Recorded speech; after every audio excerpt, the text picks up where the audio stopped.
Good evening, boys and girls. Tonight we will be telling a sort of fairy tale about a dashing prince who falls in love with a beautiful American actress, and together they must slay this dragon, this evil dragon they call the media, right? Yes. And who has wreaked havoc on this poor prince's life since the day he was born. And tonight I have none other than Bazed Lit Analyzer. Welcome. Hey, Jamie, how you doing? I'm glad to be Good. here to talk about this one tonight. This is gonna be interesting. It's gonna be fun. And we are Yeah, doing Spare by Prince Harry Windsor, Harry of Wales. Right? What even is his last name? Um, yeah, and Warning, we are a tinfoil hat show, so we will be making lots of jokes about, yeah. the royal family and their condition and where they come from and what their abilities are, if you know what I mean. I mean, any classic conspiracy theorist has to at least be aware of David Icke and his theory about the royal family, which makes it 1,000 times more interesting. So what do you think? Yes. The House of D, House of Dracul, right? Yeah, the Cheetah Ori. He Yeah, said yeah, he was related to him, right? He's like, I'm proud to be related to Dracula. yes. This is gonna be fun. Harry Wales, Yeah, Harry Wales. Harry That's what they Wells. call him. Mm-hmm. Yeah, and I've worn my Eton outfit for everyone. I'm a professor of the dark arts tonight. Nice. Using your style, Yep. and so I'm looking to deep dive into this text because I think that this one is first of all, we read it. I mean, Mm. who's read this book? No one else has read it, and I think that this is going to be not what people expect in a lot of ways. At least in my opinion, from what I from the reading. I mean, I thought the writing of the book was well done. He's got a ghostwriter who wrote an article that I read in the Atlantic or the New Yorker about the writing of the text, and it's not at all what I expected. So I think it's going to be interesting. Me neither. It was 400 pages. Yeah, So I thought I could do it in a couple of days. I was like, well, this kid really poured his heart out into this book. yeah, Um, yeah. so, I thought that it was a real page turner. Part of that is because I was just coming off of the J.D. Vance autobiography, the Hillbilly Elegy, and uh-huh. so it's kind of a natural pairing with that because the two books are total polar opposites in every way. Even the writing of the book, that book was like synthetic and dry and had a kind of attempt to be deep. It had a sort of superficial depth. That's an oxymoron, but it was dry. And this one Mhm. I thought was really full and well rounded and really I expected it to be something totally different than it was, and I found a lot of like weird honesty in this book and Mm. a genuine like a genuine you can it's easy to discern, I think, especially when reading autobiographies, the attempt to be genuine and a full actual real genuine writing, and I think that this one achieved that in many ways, regardless of what he says, so yeah. Well, this one starts off in true English fashion in a graveyard, Hmm. where he is waiting for a meeting with his father and his brother at his grandfather's funeral. Yeah. You know what I mean? So it opens up in a very like English British overcast way. Like he's Hmm. in his former home where he said he had to flee Frogmore in fear of his sanity and his personal safety in 2020. And Hmm. this book is the explanation to why. So this is like the opening up of this story. It's very goth core. He's Yes, speaking it to the is. ghost of his dead mother before Which he is, meets yeah, his father, the king. It's yeah. very Shakespearean in a way too. It is. It is. I was just thinking that it's kind of a reversal of Hamlet, and beginning in a great. There's something rotten in the state of Denmark with this book. Okay, so I just got to say that going into this, I was interested in it at first because when it was published, there was all the talk and the hoopla about all of the things that he had said and all of the things that he was addressing he was getting in trouble for, with his family. And then after a while, I started to think right before I started to read it, I started to consider that maybe there's a possibility that we've all been sort of duped with the narrative, because if everyone in the media, everyone is hating on Harry and sort of toes the line of the official state, the state media, or the kind of like monolithic media of the British press, then maybe the opposite is true. It could be possible.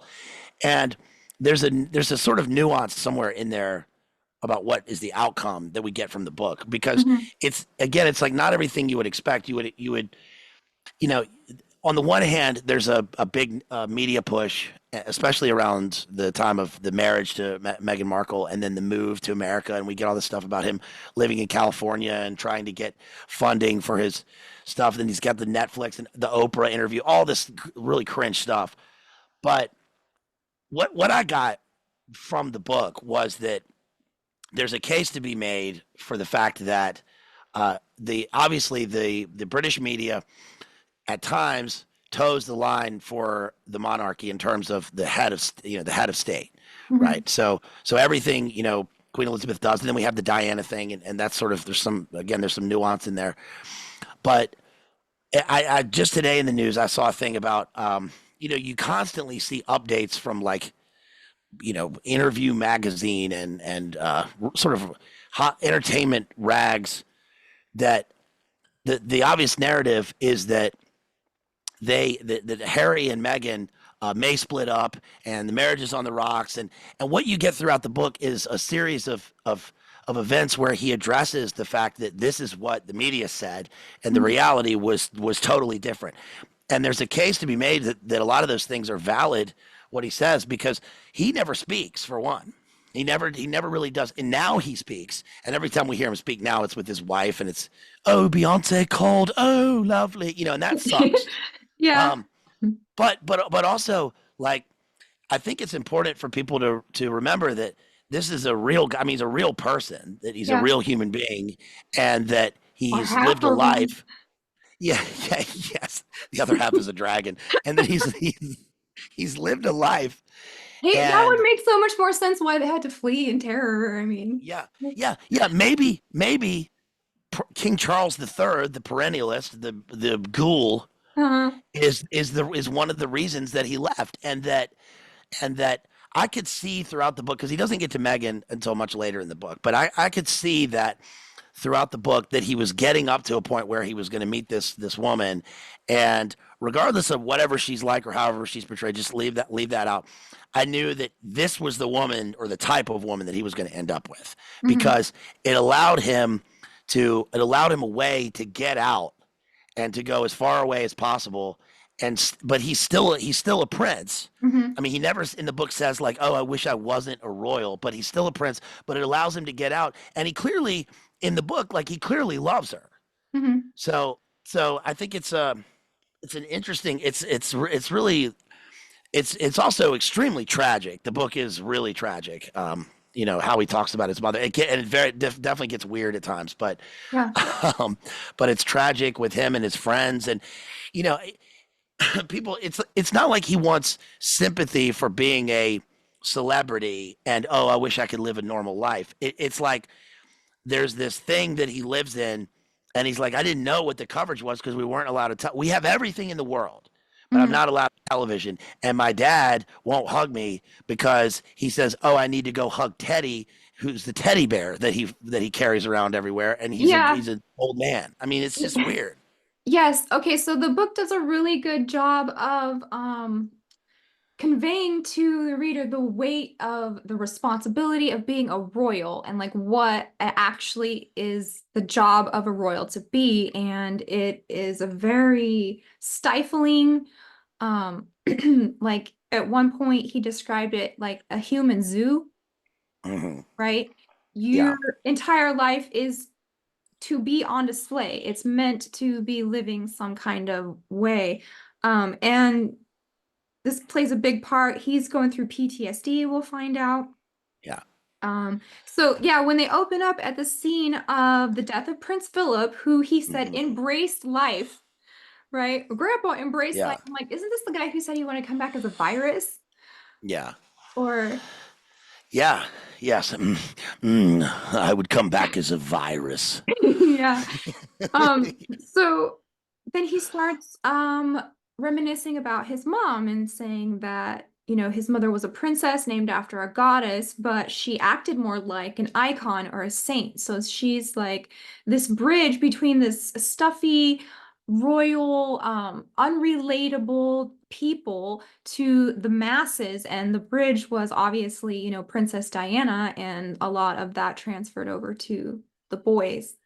Yeah, yeah. I think the point you made is a really good point about his granddad because, but I think the thing that I realized when reading it is that you know we know Prince Philip is the V word guy, the sort of ghoulish looking, all that stuff. Mhm. But he doesn't know him as that. He knows him as his granddad, Yeah. and that I think is important to keep in mind because it's just like with when you're reading any book on the mafia, that the family of the mafia, you hear like the son of Pablo Escobar or any of these people, any of the family of the mafia. They're like, I didn't know the things about my dad or my granddad or whoever. To me, he was a family guy. He was we had things and we had an education and all this stuff. I didn't know the other stuff. Now, I'm not like an apologist for Prince Harry. I'm not trying to just to make Well, that clear. I'm not like, I yeah, almost am now because I'm yeah, kind of a sucker. But after reading this, it's yeah. very humanizing of It is, yeah. yeah.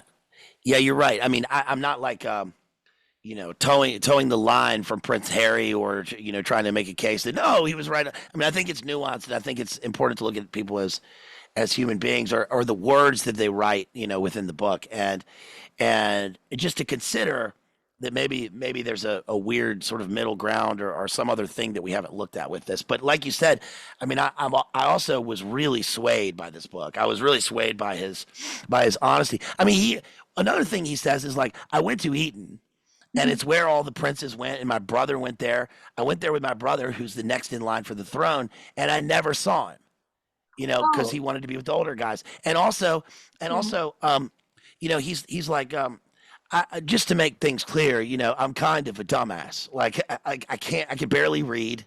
I just like physical activity. I didn't really do well in school. I really struggled. Um, and, I and don't buy that either. I think that's part of the narrative of I think, well, I do buy it. I do buy it, but not in the way that he sort of. I think it's in context. I think that yeah. so my reason for that is that I'm kind of jumping around. I know we're going to get into it, but when he mentions that when he's at Eton and his teachers are always talking to him about history, why aren't you interested in history?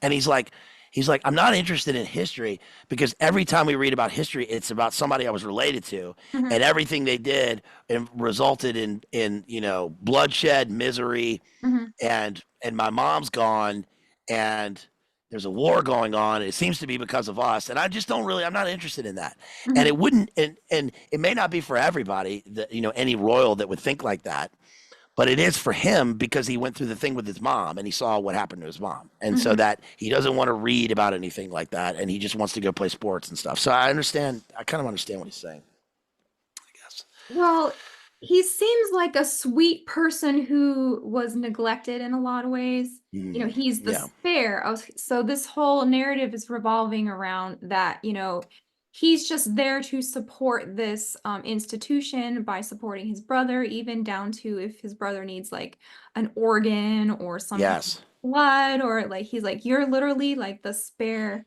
And a lot of the coldness to that Prince Charles felt towards Diana is passed on to him. Hmm. And I don't know why this tickles me so much, but like Prince Charles or King Charles now and Camilla, their story is so funny to me because he seems like he loved her his whole life and would do anything to, like make her happy. Yeah.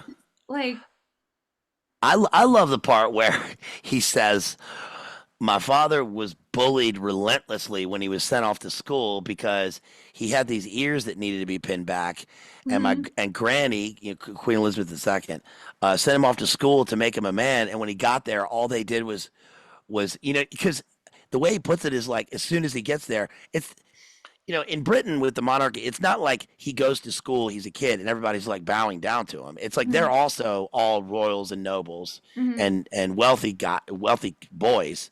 And at a boys' school, especially at a boys' school, at a private school, it's pretty relentless. So I can imagine them being like, "Oi, you fucker with the ears," and just Yeah. and it was very tough on him. And I guess it made him kind of the weird guy that he is. So yeah. Yeah, he's definitely had some weird things pop up in his past in the media, so that's why he's kind of soft on Harry sometimes about Uh-huh. what comes out. We'll find out. But Yeah. so rewind from the Gothic ruin, Frogmore, right? Mhm. Yeah. To his childhood, like you said, at Eton. And this is where he chooses to start his story almost immediately with the death of his mother, because that's Yeah. like the big event of his whole life. It leads to Yeah. him having dissociation issues, to memory issues, to having some kind of like photographic memory for places that he's been, Mhm. right? Yeah. And he describes Balmoral as Disney World plus a Druid Grove. Yeah. And anybody anybody who's done conspiracy core is like these places have a high profile for like rituals and weird stuff happening around them. So this is Yes. the environment this kid is growing up in. And at the very least, it was cold, right? Yeah. Especially after his mom dying, it seemed that was his only outlet for, affection and Mhm. connection, because his older brother has his own issues. I'm sure he's like directly in line, so he could write his own book to like tell all about what's going on there, but he's definitely taking a lot out on Harry. Yeah. William. William, yeah. Yeah. Yeah. Yeah, he is. And the whole prep school thing when he goes to school and then eventually he goes off to Eton is is not what I expected because I never considered that. So the whole every we all know that the whole prep school system, well, the whole prep school system in America, especially on the East Coast, is based on the British prep school system. And Eton and Harrow are the two sort of twin pillars of the what they call public school system there. But what it's designed for is that that you will send off your son at 5 years old, and then they will have any sort of compassionate, nurturing thing, sort of uh, hardened out of them by being in a school that's all about that is centered on um, a competition Mhm. and everything's hard. Everything is it's constant schooling, constant academics, constant rigor, constant sporting. And the purpose of that is that when you graduate, you'll go off to Oxford. They usually do a gap year. Gap year in America is not what it is there. A gap year in the UK is usually centered on, especially in the upper classes, is centered on going to some other country in the now British Commonwealth and doing some sort of charity work. And then after that, you'll go to Oxford it's not like sitting around at De Carib University. That's not a gap year. Um, Mhm. and you'll go off to Oxford or Cambridge or London School of Economics or any of these places, and then you'll go and run the empire or the Commonwealth, and that's designed that way so that if you're a child and then you go off and you run, you become the governor of Singapore, then you are able to run the thing sort of ruthlessly from the top in Mhm. the system we all know, and have that compassionate spirit sort of drawn. It's gone, so that Yeah. you can run it sort of coldly. But with Prince Harry, it's different because he's a royal and because he had such a relationship with his mother. Mhm. And so he has this thing, this maternal thing with him, and his father's so cold the whole time. So he's got his mother, and then his mother's ripped away from him at the worst time, and Yeah. so it makes him a sort of a different character. That's a great point you made about so that school has to prepare them to be the leaders of the world, like you said, and have a ruthless mentality because in in their minds, the world has to be governed a certain way Yeah. according to what's proper for them. Yeah, and this all comes from comes from the Renaissance with when Henry VIII and Queen Elizabeth II sort of start, or Queen Elizabeth I sort of start the British Empire, and then the defeat of the Spanish Armada, and then that leads into the especially into the 19th century, into the British colonial era, when people like Cecil Rhodes are going off and having countries named after them. They're running the bank, they're running the Anglo American group is running everything, Mhm. and so they, you know, watch any movie about the 19th century, any book, read the Decline and Fall of the British Empire. That's all what it is. And there's a clear hierarchy. This is a different, we have race problems in America. They traditionally have class problems, and this is because there's such a clear difference, and that is one of the things that's happened by design, I think, in terms of the 20th century, especially after World War II, which Mhm. is the dissolution of the empire, but the empire just gets absorbed into a globalist empire that just becomes a different thing, and we have everyone sort of melding together, mass migration, all these things sort of change the nature of things in this future shock way, Mhm. and that provides for some sort of chaotic spirit that people don't really know what they can latch onto. And I think that, not to say that that was a good time or a bad time, just sort of stating the way that it ran. Well, And it's weird with Prince. Again, it's weird with Prince Harry because, like you said, you brought up a great point. The title of the book is called Spare because he learns when he was a kid. Like the first thing that he mentions about learning anything from his dad is that you were born because you won't be king, right? Your mhm. brother's going to be king, and you were born because you're a meat sack for your brother. If he needs a kidney, he's going to get it from you. You're the living meat locker for this guy. Yeah, And Prince Harry, and actually, he's like, I don't mind that right. because he says like, I like the idea of service and giving. I want to give to my family, Yeah. but it's a little weird to live your life knowing that. Yeah, and especially his heritage that he comes from because when he was at Balmoral, he was Mhm. walking down the hall and he saw this I guess it was a statue of Prince Edward, Duke of Kent, and he said he was a Yeah, sadist who was aroused by seeing soldiers horsewhipped.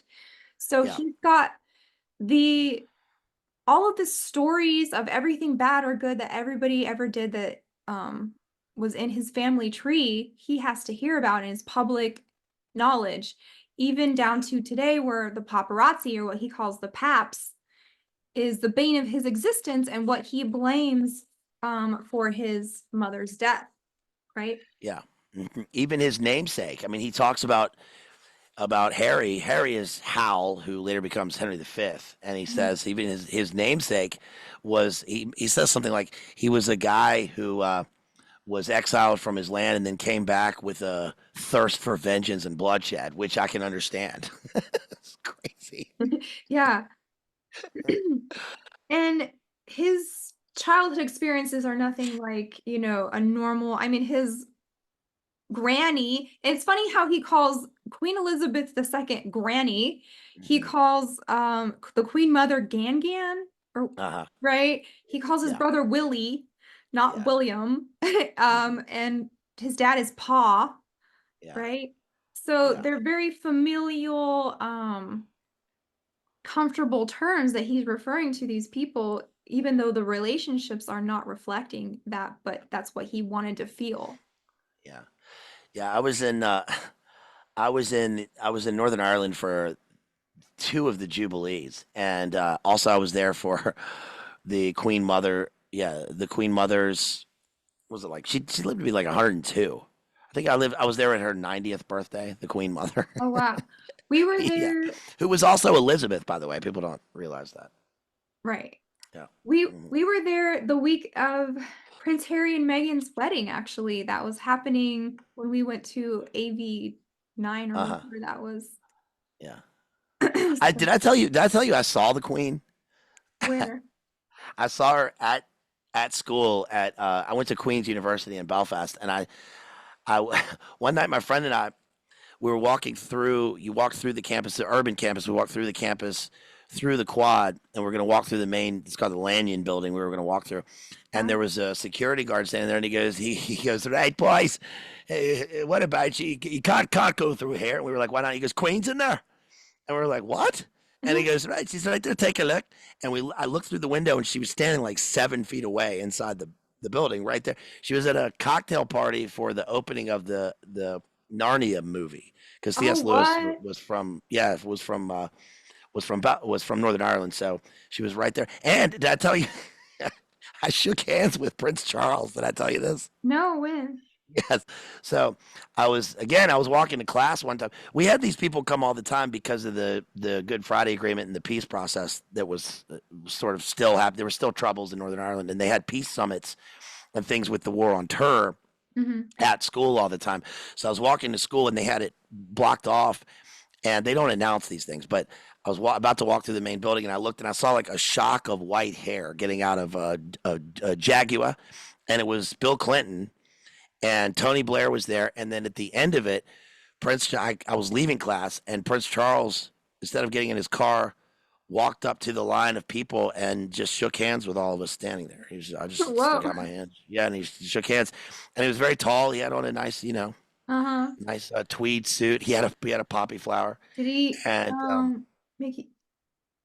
he didn't talk to me. I just shook his hand. But the girl next to me, he shook her hand and talked to her. And I got to say that he did have that thing that world world leader people seem to people always describe them as this, that like when they talk to a person it makes them feel like they're the only person in the world Hmm. because there's all these people there, Hmm. and security's right there. He's standing right there on the other side of the barricade. He shook my hand, shook her hand, and then he asked her questions. She talked to him, and he looked at her. He like didn't blink. He looked and was reacting, and then it was listening and responding, and then moved on to the next person. But it was wild. I noticed it at the time, not just because it was Prince Charles, but you don't really see people so concentrated on a person when they do that. So Right. Um, would you want to be in a room alone with the queen? with the Queen, I think in a room with the Queen would be Yeah. fine. Okay. I don't think I'd want to be in a room alone with King Charles and his portrait, or Oh, just his portrait. Yeah, right. definitely not. I don't they have a very intimidating aura for sure, Yeah. right? Hmm. The Yeah. royals do. Yeah. The queen had her personal piper, he said, a Scottish man who played the bagpipes at all times because she loved them so much. Hmm. Yeah. Yes. She spends most of her time. I mean, as he describes, like she's always, she's at Balmoral or whatever, and she's always outside. Hmm. And that actually, Hunting a lot. They yeah, do a it, lot of hunting. Oh, we're just mhm. getting to the good part where going to, they're going to try and turn him into a hunter. He's gonna Right. get blooded. Yeah, Yes. yeah. There is one part I was gonna bring up. That's on page. Let's see. It's on page 9 of this book. It's interesting because he mentions.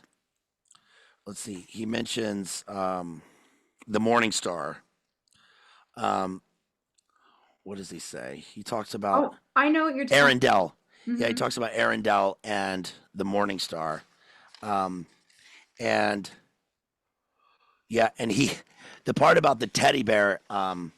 There's so much in this book. I made so many notes. There's no way we can ever possibly get to all this stuff. But he talks about, yeah, the part that you mentioned about Victoria and the whipping is on page 15 of this book, and then he mentions. He mentions Broadmoor Psychiatric Hospital on page 39, which I thought was interesting. Hmm. And then he goes on to talk about the prep school and the Teddy on page 41. Charles is sent off to Gordonstown where he's bullied to toughen him up. I mean, he still carries his teddy bear, and Hmm. he still carries it to this day, like on his planes. Yeah. And he likes to listen to his storybooks Uh, and carry his teddy around. That's King Charles III, this guy right here. He loves to travel with your teddy. This was given to us in Vegas by some good fan friends from the UK who we had a really fun time with. Uh, are there cookies inside? There were, and I ate them, and they were not You bad. ate They're okay. I was gonna they're say pretty good. it would it would be wild if you open it up and there was a beating heart inside. Scottish shortbread. That's good. Yeah. Okay. Oh yeah, I wanted to mention Ludgrove School. So before he went to Eton, Hmm. he went to a school called Ludgrove, which was run by hot matrons who would assist the youngest boys with the nightly wash. Yes. Very. This part was. That's very Yeah. royal. Yeah. Very weird. But I mean, he even makes it. He even realizes how weird it is when he's doing it. Hmm. When he's talking about it. He's not like this is normal. And I was given my wipey by my. He's like he was like, unfortunately, I had the Brunhilde of the school. You know, Yeah. and it was weird. Yeah. Oops, I can still see something. I had a quote I wanted to read. Bottom of 20. While you're looking for that, he mentions a lot about Prince Charles's fascination with Shakespeare, Hmm. and my take from that was that Charles and his education is fascinated by the British, by all things, by Albion, by the sort of pedigree that he gets from the land and from their ancient land and from their people, and that Shakespeare. I mean, it's interesting because Charles actually thinks about Shakespeare. I think how people should think about it in terms of classical literature, which is that Hmm. it's it's the best words in the best order. It's a higher form of understanding their own people. It's slightly different than people in a universal sense think about it. He thinks about it in a much more personalized way. But that Hmm. Prince Harry doesn't understand this at all, and part of that is because what he said about his education, that he's not. He doesn't like reading. He doesn't like school. He's with his mates and he likes doing sports and stuff. But he feels like he needs to translate Shakespeare, but he does. I thought it was funny that he said Steinbeck needs no translation, and Oh yeah. he loves Steinbeck, and of course of Mice and Men, and I was just talking about this at a party this weekend. Somebody brought up Steinbeck as an example of a great writer, and Steinbeck is always, just as a tangent, Steinbeck is always thought of. Steinbeck won the Nobel Prize for Literature, but I think T.S. Eliot said it was a mistake that they gave it to him by accident, and that of Mice and Men is a funny book because probably everyone has read that in school, but when you go back and read it, you understand that it's the tale of two dangerous serial R word killers who are roaming the countryside like Henry Lee Lucas and Otis Toole, one Oh, of whom is a beautiful slow boy that gets unalived in the back of the head by his best friend at the end of the book. It's real whoa. uplifting stuff. I haven't read it. Yeah. Oh, you haven't read of Mice and Men? Mm-mm. Oh man. Yeah. Yes. That's crazy. Hmm.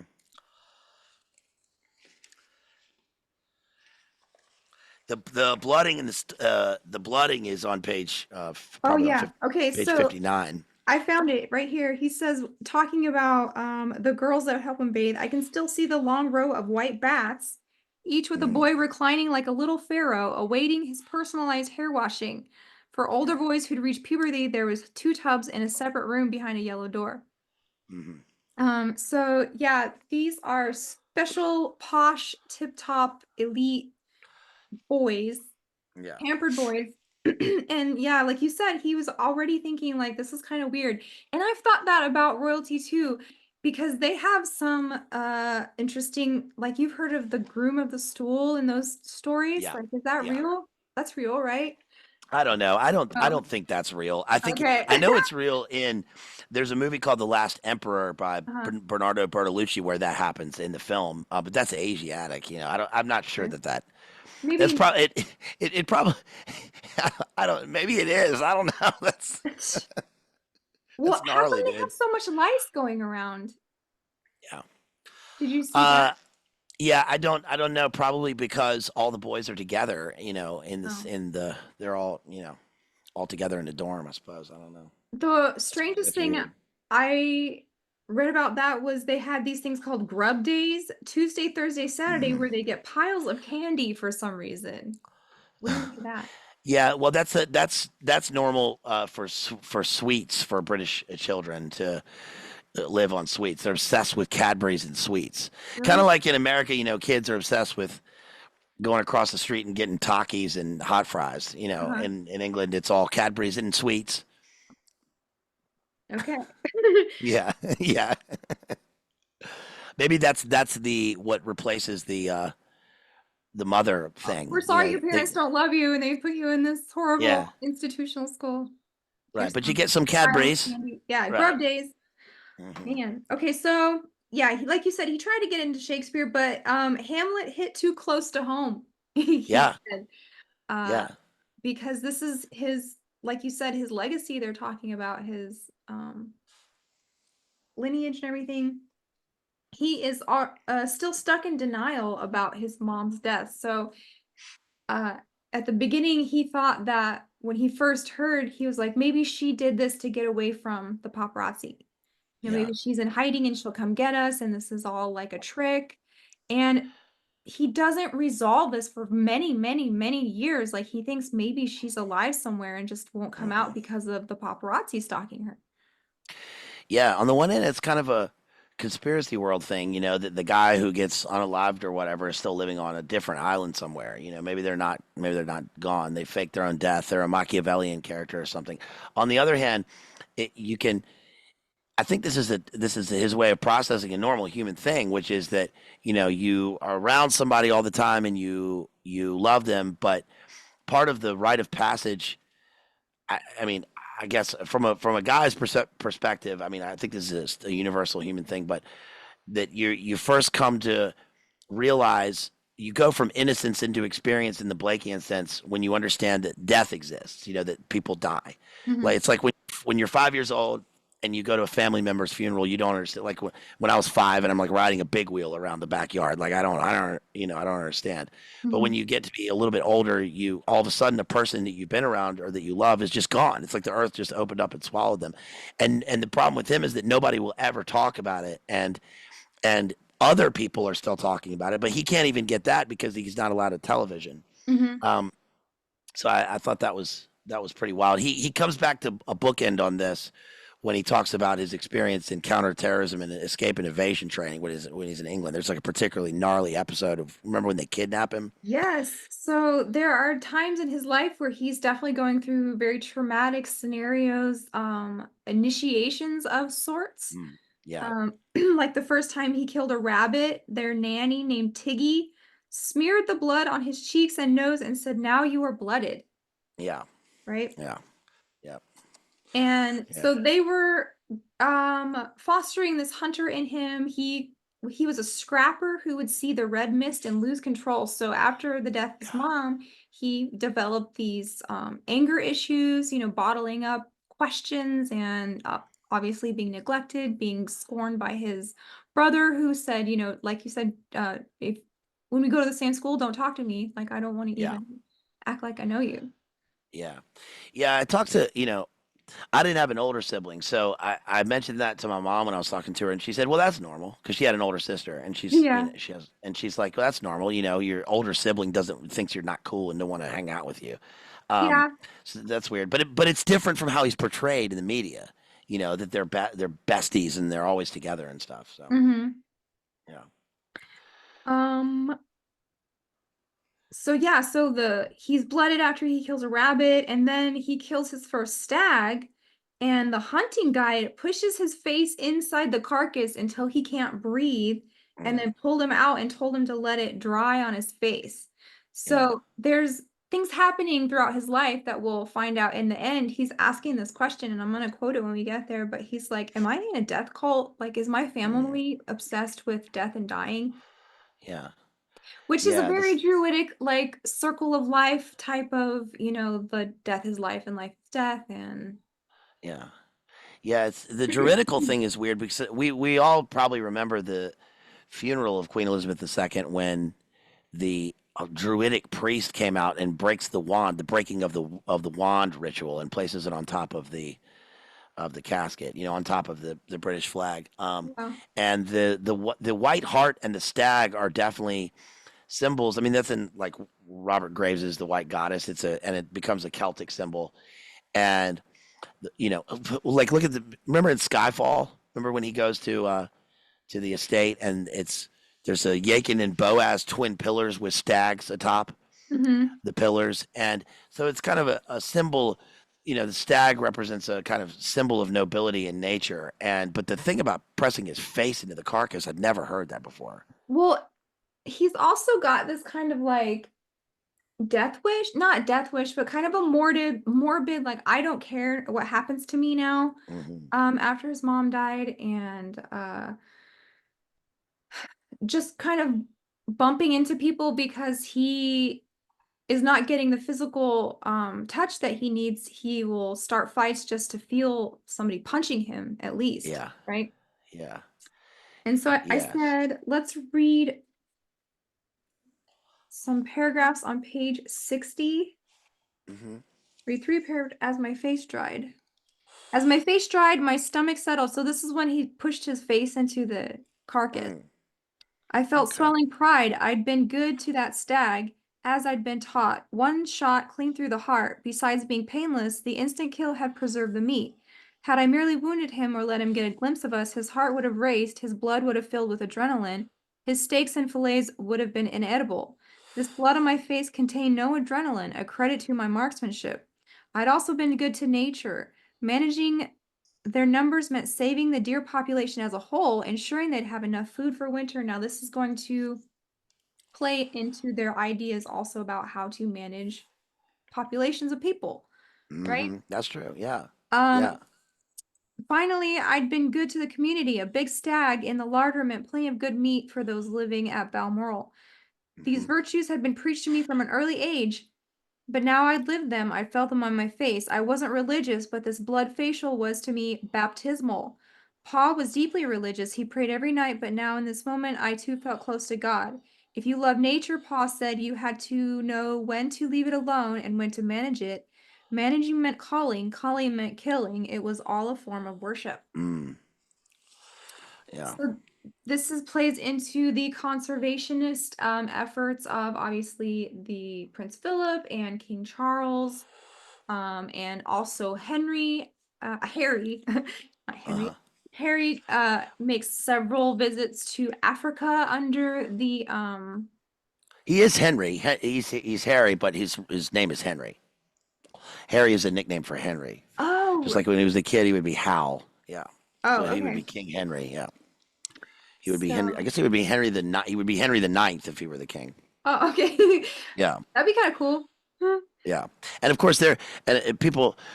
For those who don't remember, yeah, he's Harry Wales because they don't have a last name. So Hmm. Prince of Wales, so he gets the name Wales. It's not Windsor; it would be Hmm. Wales. And Windsor was a name they chose during World War One because when they were fighting the Germans, who were their cousins, their name was Saxe Coburg Gotha, and so they had to change it to an English name, Windsor, just for the national war effort. Right. So now we're getting a glimpse of, at least their beliefs behind closed doors Hmm. are very druidic, very circle of life, Yeah, um, animistic almost, um, Wicker Man, yeah, right? yes, yes, yeah. Hold on, Wickerman. Yeah, Remember, he's dancing with the scythe. He's got yes. the hair. Lord Summerisle. And Queen Mother is Gan Gan. And excuse Hmm. me, who, Princess Margaret? How have I never heard of this person? Oh yeah, Absolutely stunning vision with the haunting eyes that yeah, I had to Google her and like go down a Princess Margaret rabbit hole. So she is Queen Elizabeth II's sister.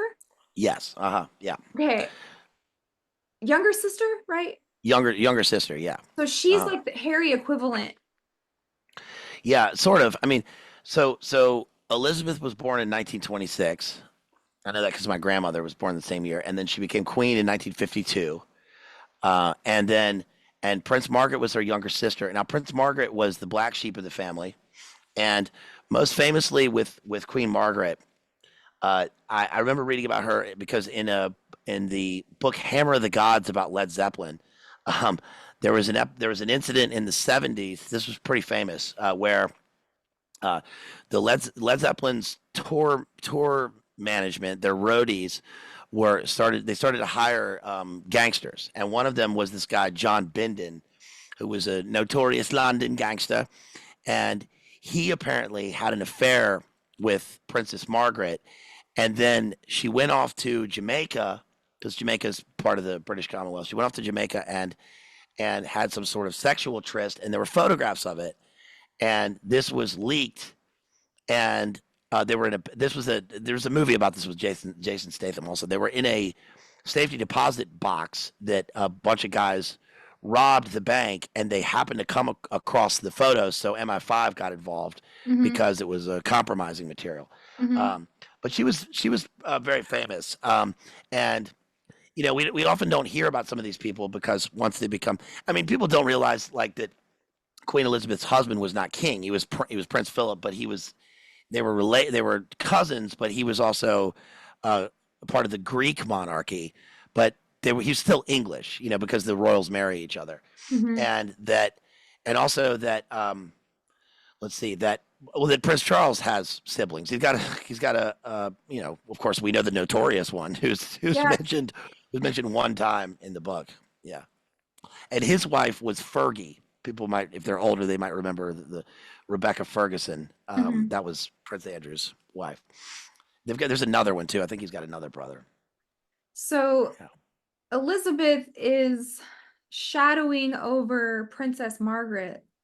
Of the things I read, she pretty much controlled who she could be in a relationship with or not, or strongly dissuaded her from marrying the person she Hmm. loved or whatever. And you hear these other stories like the one guy who left, he abdicated to marry an American lady. Hmm. So it's not unheard of leaving the royal family Yeah. to do these things. Yes, and I did a stream on my members channel about the Duke of Windsor because he married an American, Hmm.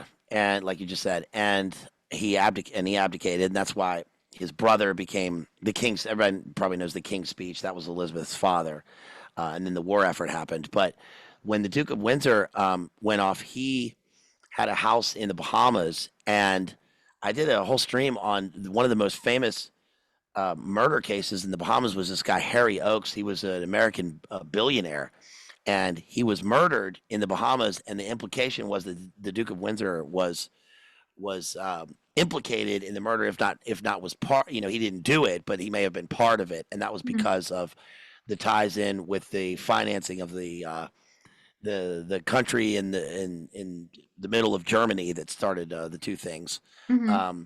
Because the Duke of Windsor was notoriously sympathetic to them. So there's a lot of dark art going on. Yeah, and all of these people are wrapped up somehow with the media, and they have Hmm. this relationship. It's a like a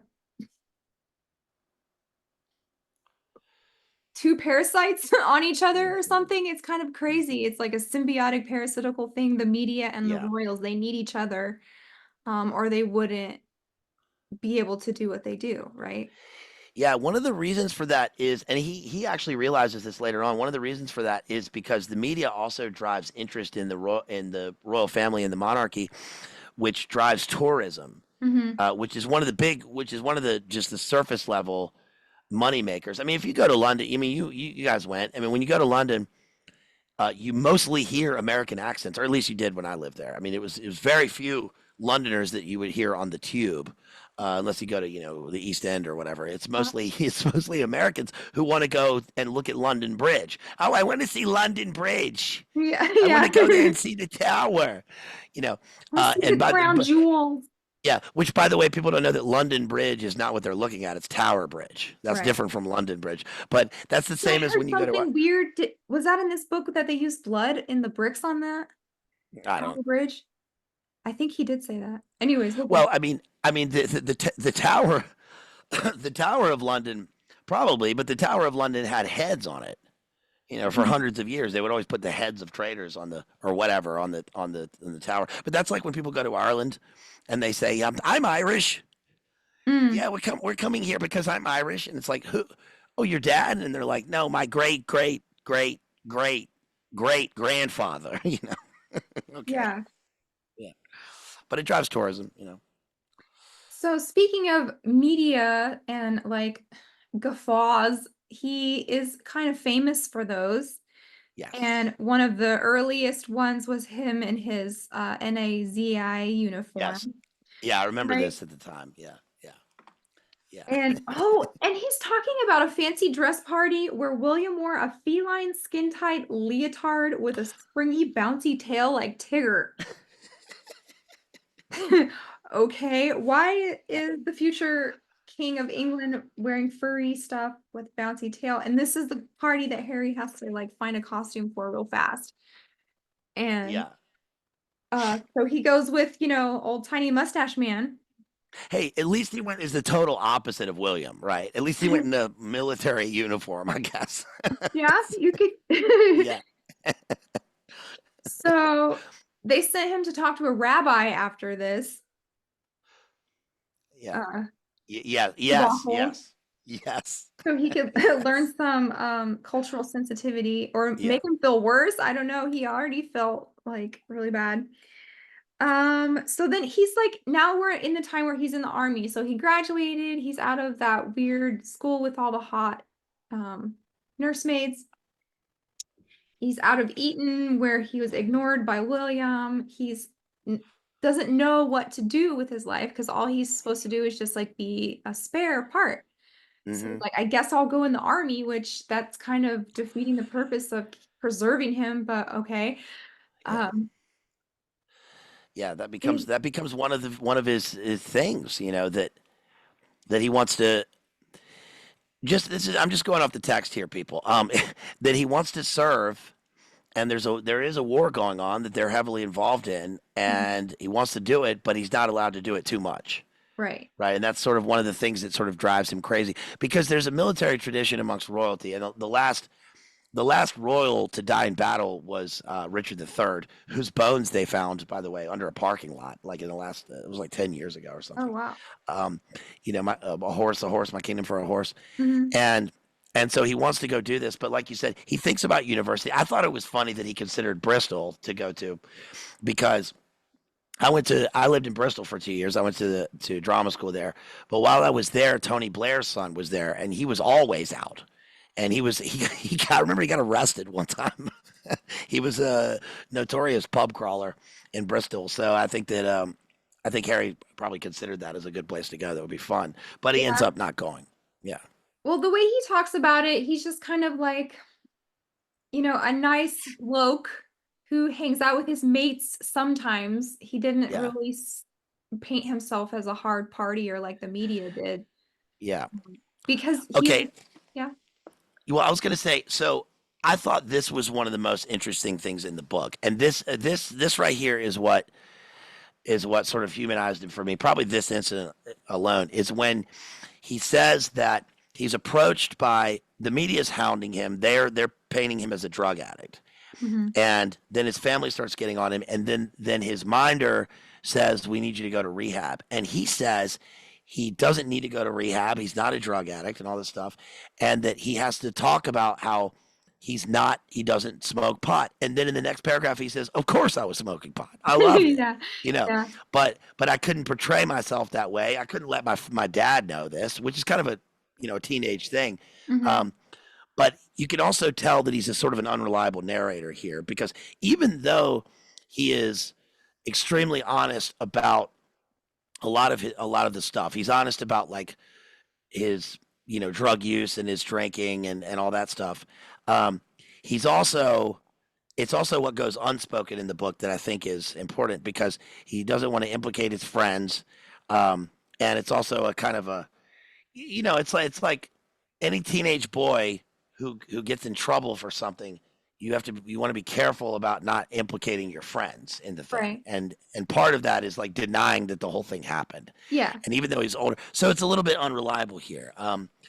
But I thought that was really interesting with him. And the Royals have had a real problem with drug addiction. There was one of Harry's cousins who OD'd. He was a like a speedball addict. They're heroin addicts and all types of stuff in the Royals, and I think that's also one of the problems that they have to deal with because they're so rich and they have so much privilege, and they live these lives of with all their friends who have everything, but they're still insulated. So Mhm. then when they go out into the world, like when he goes to Vegas and he's totally nude in the photographs in the casino, it's like Mhm. everybody's bringing them things. The incident when he goes to Courtney Cox's house and he finds the mushrooms in the fridge and he's like, yeah, so we started to tripping and all this stuff. Yeah. So he has all this stuff. So it I think it probably can be a huge temptation for them to just not do anything. They just want to get they just want to get lit all the time or whatever. Yeah, and it's definitely something that seems like it would need an escape from time to time, just the pressure of being Yeah. expected to be perfect all the time because he wanted to go to the front lines. Um, Hmm. Yeah. and he was going to go to Iraq, but that was too dangerous. And he asked to go to the front. They said no. This is when he's meeting Nepalese Gurkhas. Have you ever heard of these Yeah. Oh yeah. fighting guys? Yeah. So The Gurkhas are a Nepalese elite. Very people are very fond of them in Britain. They're an elite group of Nepalese soldiers who go through rigorous training and are in involved in the kind of special forces community. And so they choose. It's interesting that they choose them to be the ones to take care of Harry. I thought that was pretty interesting. so he's at this point he's entering what I would call his adventure phase. So he's in the Hmm. military. He's meeting all these colorful people. He's going to Africa to work with David Attenborough's crew and the conservationist. He is learning to be a helicopter pilot. He's going Hmm. to the North Pole, the South Pole, Yeah. all Yeah. around, right? He's kind of Yeah. this is where I started to kind of actually, just like him as a person. I mean, he's Mhm. been through all of these crazy scenarios. He went to Australia to learn how to farm or just to be away from scrutiny. He's like, I'll Yeah. like sling kangaroo poo. I don't care. So he literally lives in the middle of nowhere in the outback for like Yeah. 6 months until they figure out where he's at and the media can, get some pictures of him. But he's literally going to the most isolated places on the entire planet to try and get away from being observed all the time. Yeah. Yeah. The people watching this right now are going to be, they're going to go ding, ding. Their ears are going to prick up when they hear Antarctica mentioned because Antarctica is a Well, he's whole going to other make a thing. treaty with the Ice Kings and Y- Atlantean lords. I don't know what is Yeah. it, right? Yeah. Yeah. He's a Hyperborean Ice Age farmer. And so, but it is weird because Antarctica, I mean, you can't escape the fact that Antarctica is so weird that only the elites can go there. Yes, they have not only okay, so they do have McMurdo Station, which is where the science people go, right? And that's fine, and they you study the penguins. I know a guy uh, that works there 6 months of every year fixing like machines at McMurdo, and he's working for the scientists. But that's not what we're talking about. We're not talking about that. We're talking about like the pyramids, that are blurred on Google, Yes. and only Bill Clinton and Prince Harry and these people can go there and do their rituals or whatever The it is that entrance they to do there. Hollow Earth is there. Yeah, Um, yeah, uh-huh. and the White Walkers. What else? Yeah. Well, Admiral Lost Byrd is from here. continent of Mu. Yeah. Yeah, Admiral Byrd is from Richmond. Oh, It was really? Byrd Airport here. Yeah, he's the guy who went there, and we were suddenly flying. He's got an AJ voice. We were suddenly flying amongst the Stanley Kubrick diamonds and flew right into a pyramid. Hmm. I Yes. know what's down there. An alien spaceship buried in the ice. Hmm. And a temperate zone. I mean, I There's think there really is a temperate zone. there's a tropical temperate zone. Oh, you think so? Yeah, I really do think so. And that's only because I remember being totally schizo obsessed with the weather in Antarctica like 7 years ago, and I would check on the weather app all these weird places in Antarctica, and the South Pole is cold, but Yeah. further out on the edges of Antarctica in their wintertime would be like 79 degrees. What? Um, so Whoa. I didn't understand that, and I did a stream on this about a year and a half ago because it's sort of based on the narrative of Arthur Gordon Pym and Poe. Sort of predict Poe again, also from Richmond. Poe predicted this with the temperate zones, and then I think Admiral Byrd sort of picked up on that somehow. I don't know. I don't know. Who knows? Who knows what's going on? Well, Antarctica is definitely a tinfoil rabbit hole Yeah. that will bring What did much you entertainment. What did you think of the fact that there are a couple of things in this book that I found the most interesting and illuminate confirm about not illuminate confirm, but the most illuminating in terms of Prince Harry as a character. And one is that when he was at Eton, he talks about how he played Halo a lot. He was into, he was a kind of an early gamer, and he had a screen name, and his screen name was Bill and Baz. So he Mhm. shared it with his brother, and he says that that was one of the only times when he was allowed to be himself with strangers outside of his circle because Mhm. no one knew who he was.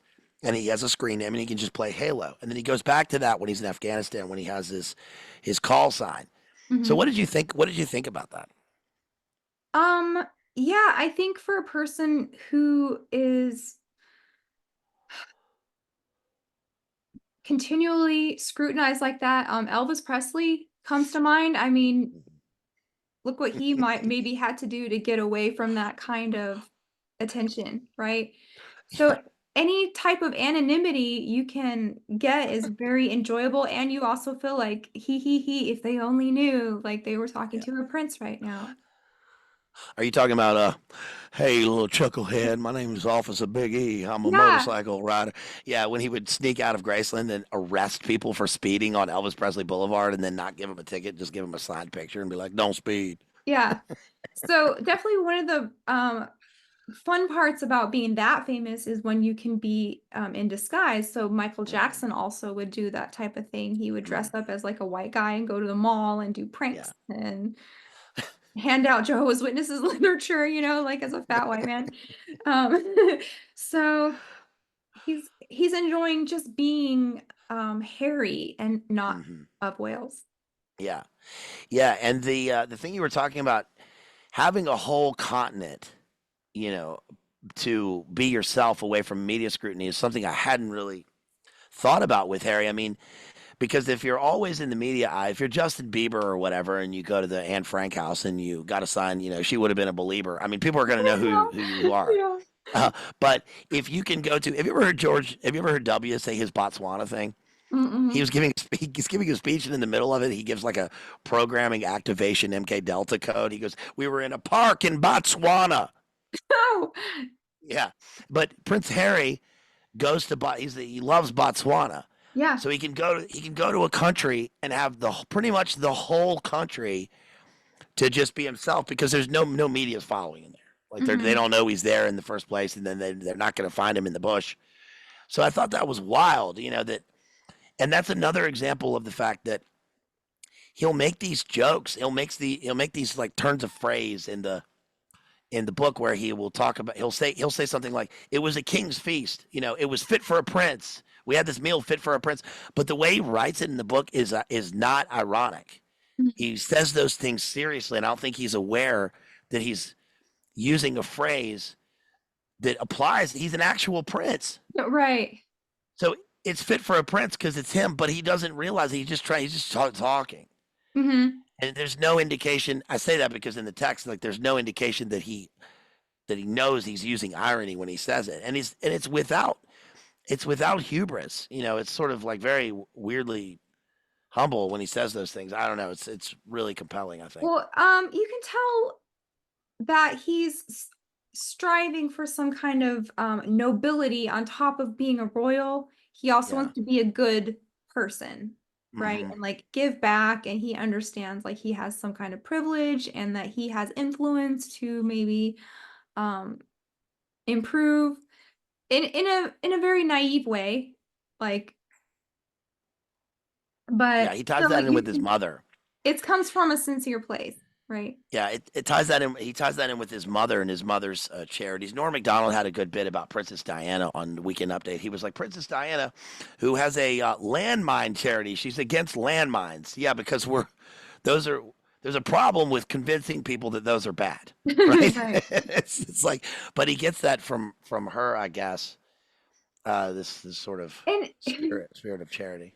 it's a really interesting mind set also to be in because they know that they exist because of the public and the taxpayers and Hmm. for them. Yeah, And also they have to like call them, but also they have to serve them and please them. So it's like, and yeah, so the Africa thing makes a lot of sense to Harry too, because he's seeing all of these populations of animals that you have to kind of live together, and he's equating that maybe with like the UK or can you see the yeah, parallels I'm drawing here? How yeah, yeah. like Hmm. nature reflects what the job that he has to do as like a husbandman of people. Yeah, it also reflects the hierarchy. Yes, You know, the exactly. hierarchy in nature reflects the hierarchy with them. I mean, Yeah.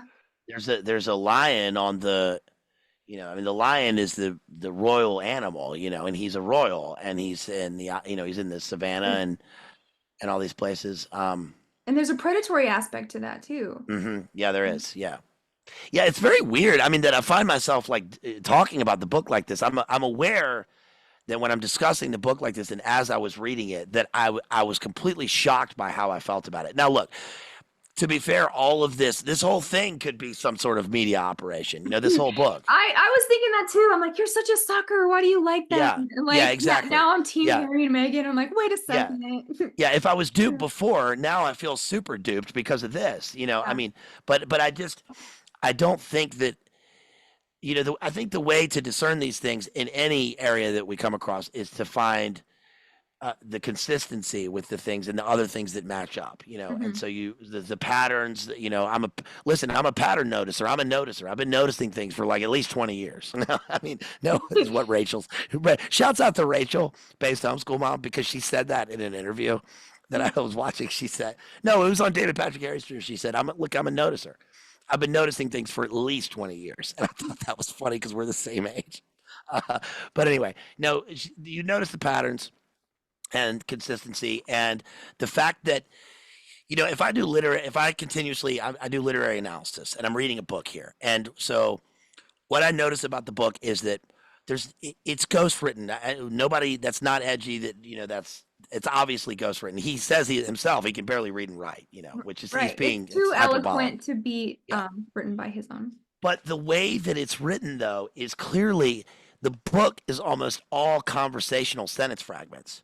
So I Mm. think that the way there's no attempt to make this into a voice that's not his. And the article that I read from the ghostwriter talked about, he talked about this. He said that constructing the book, that he had this relationship with Harry, that a ghostwriter has to have a certain relationship with the person they're writing for.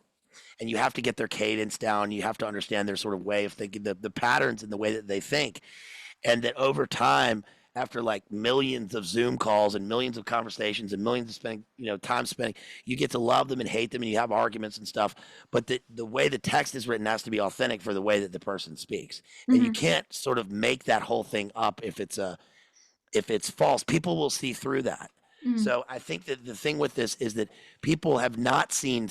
It's interesting because there's a mirror with that, and that is that the people have not seen through the Daily Mirror.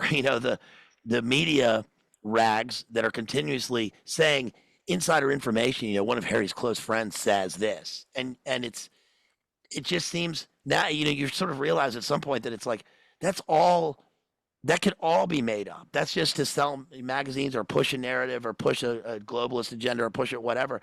But you Mhm. never hear Harry speak. Mhm. So I think it's interesting to hear him speak in this Well, in this and there are no quotations in the book. So, like you said, it's like memories. It could Yeah. be verbatim. It could be just a misremembering the Hmm. quote or whatever, but like, yeah, he hasn't quoted anyone, and it's just like the Yeah. conversation.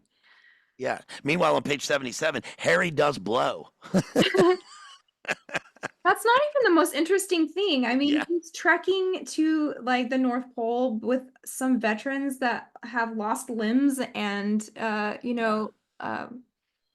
he's very sympathetic to his squad and his mates. He's very loyal to like his Hmm. time in the army. They did talk about like the glory of dying. So this is another stage in his life that has to is focused around death and dying, right? Because at Hmm. any moment you could be, like you said, like an IUD or the Afghanistan or the Taliban could pop up, and he's actually in harm's way He is. Yeah. several times. Like he could have died. It's not just for show. Like it's not Yeah. just medals for your costume or whatever. Like he's actually doing the operations. He's flying the Apache helicopter. Yes, he is. He's Yeah. ordering the tactical strikes. When he got out, they said that, or they they tallied up, and he said he had 25 confirmed kills. And they're like, how do you feel about that? And he was just like, well, it's war. Like, you can't humanize them because then you'll go crazy. It's almost kind of like chess pieces on board. So there's Yeah. some more compartmentalizing of his psyche, because he has had to murder. Now he has, I mean, in war, he's in his mind, he's doing the noble thing, the right thing. He's his country, like everyone thinks that Yeah. they're the good guys, really. Yeah. Yeah. I think the thing with the war thing is that, I mean, obviously the Taliban wanted him as a target. Hmm. Um, what's his name? His great uncle was targeted by the IRA. He was killed, by the IRA in Ireland. Mountbatten, Hmm. which, by the way, I think is probably something else. I think there's something about Mountbatten being a creeper and it being a legitimate target that was allowed by the royal family in some ways, Hmm. but there's no way to substantiate that. But Hmm. the guy who did set the bomb was ex-military. But anyway, you know, um, so I think that what he makes clear is that it's not he realizes at one point that he wants to go into harm's way, but by doing that, by putting himself on the front lines, he's actually putting all of his friends and the people with him at risk, and he ends up not wanting to do that because they have to go with him. And so Hmm. he says, "What it's like, what a shame it would be if." What if he doesn't get killed and they all get killed? Then Yeah. then what will I feel like? And the limb thing you brought up is interesting. All the charities with the limbs because he is a limb of the royal family, and from the beginning he talked about being a meat locker for Appendage. organs for his brother. So Yeah. he's an appendage. Yeah, he's So right. so it's the kind of natural psychologically that he would want to associate with people that have lost appendages. And Um, it's really sad that he was trying to play this supporting role so well, but his brother always saw everything as a competition, especially as they got older. It got worse and mhm, not better. So he yeah, would tell stories. He was like, we were always hitting and punching each other in the car and fighting like little kids. He thought we would grow out of that when we got older, but they didn't really get out of the competition phase. yeah. I would be. You'll never see an autobiography from Prince William. But I think a lot of this also it's important to keep in mind that that he's got a brother and people have and they are a family. He's a human, he is a real human being. He's not a spectral simulation. He's got a brother and we'll never hear from them in terms of this. But I think that's just one of the things I liked about the book is that it's important to keep in mind that maybe it's not true that he's the bad guy in the family and that I don't know. I mean maybe he is, Who, but Harry? that yeah, Harry, after all this, maybe I'm wrong about all this stuff, Well, I don't think but that we so. won't hear from William. Right. I don't think so. And the more the media, like you said, tries to demonize them, the more I push back and be like, well, maybe they are okay because Yeah. anyway, But so one thing that's clear is that his dad is not great. no. Um, and probably my favorite part of this book was when he is talking about his training in Southwest England doing the Apache training, and he says that his father had a hunting, he has a hunting estate nearby, and that he was there at the time. So he plugs in the GPS coordinates for his father, and he imagines dropping a Hellfire missile right on top of him. Oh, right. You He's remember having that? dark thoughts. Yeah.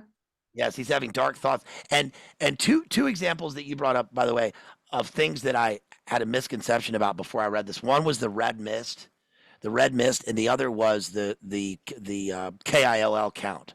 Hmm. Because before I read the book, I was sure that when he gave his K count, that I assumed that the Gurkhas had lined up a bunch of people from him and just been like, take him out, and he just Oh, uh-huh. was a psychotic, a psychotic killer or whatever. And then I Oh. read it and I go, okay, well, this sounds legitimate because the kill count includes people that he targeted, the radio targeting when he was in Afghanistan for the bombers and for the people dropping missiles. And the Hmm. red mist, I thought was tied in with his blooding and with what he saw in Afghanistan, because every book on psychopaths and every serial killer book and every novel and American Psycho they do this. There's always an instance of the phrase red mist or curtain of blood or shower of blood or blood spatter. I just did Manhunter, Hmm. and in that, even in a book of fiction or an American Psycho, they talk about that, how the killer notices, like Lecter tells Francis Dollarhide that, he asked him, have you ever seen blood in the moonlight? It looks quite black on a blade. And then he's obsessed with the spray of red mist. Mm. It's this psychotic thing that they see. And so I thought that was what was going to be in the book, but the red mist is him, Right. right? He's the redheaded non-stepchild of his family, or maybe Yeah. maybe he is a stepchild, maybe he is an adopted child, which That he sounds like a addresses. superhero name, the Red Yeah, Mist with red hair. yeah, A British superhero, the Red Mist. Okay, so now we get into he's gonna meet Megan yeah, and become Harry and Meghan. So he was the party prince. He was, remember when he had like a date with Britney Spears or something? yeah, yeah. So he was already like enjoying a little bit of taste of Hollywood, of America. And then the way that he paints their meet cute and everything is very endearing. hmm yeah, Um, when he has like literally zero bad things to say about her, he has yeah. no negative whatsoever. She hung the moon, according to him. I thought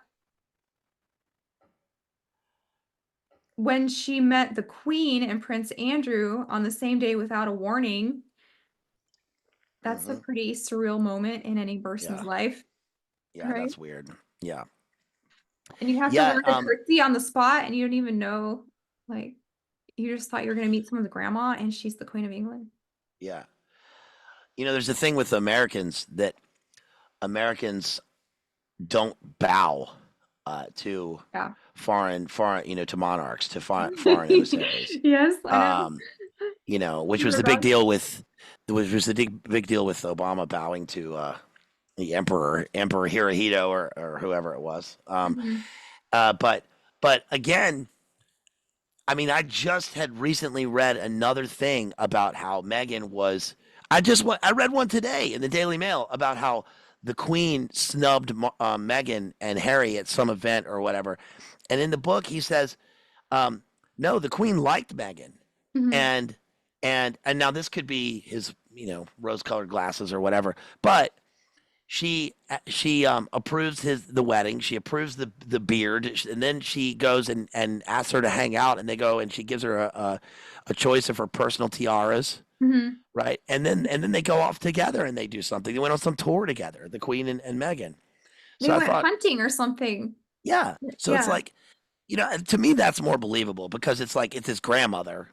Yes, right. she's the queen, but she is still his grandmother, and she's meeting the woman that he's going to marry. I don't know if other people feel this way, but it's kind of like when your family members, when your immediate family members are with the person that they love, and if there's something you don't like about them, there comes a point, depending on your family member, where it's better to stay quiet. It's Mhm. it's better to let the person, they love them. So Mhm. maybe you're wrong about it, and Mhm. you just gotta let them love them. So. Right. I don't know.